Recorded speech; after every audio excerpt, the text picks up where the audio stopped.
You've decided to sell your family home of 20 or 30 years. It's an emotional decision, and there's so much that goes into it, including a real property report. Because over those 20 or 30 years, you've made changes to the property, right? And so when you list your property, right in the listing contract, it actually says that you will provide a compliant real property report. And what is a real property report? So we get this question all the time. Essentially, it's like a blueprint of the land. It will show all the improvements that have been made: fences, decks, sidewalks, central AC units. And why do you have to provide this to a buyer? It's also in the purchase contract, by the way.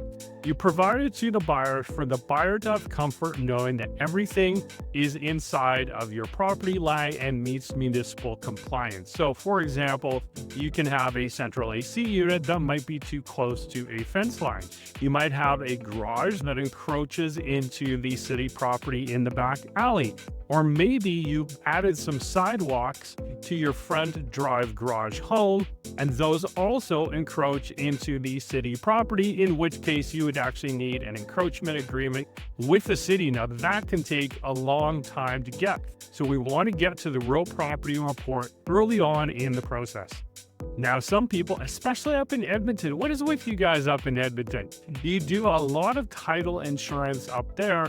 The challenge with title insurance, and it's not a bad thing to add to your purchase, most lawyers will suggest it, but it doesn't cover known defects with that real property report. So if you know that something is non-compliant, you will not, as a buyer, get coverage with title insurance. So if you have questions about this, you're thinking about selling your property, get on that real property report. We have resources for you. Clients that have used certain survey companies, we'd be happy to provide that list to you. That's it for real property reports. If you have questions, DM me.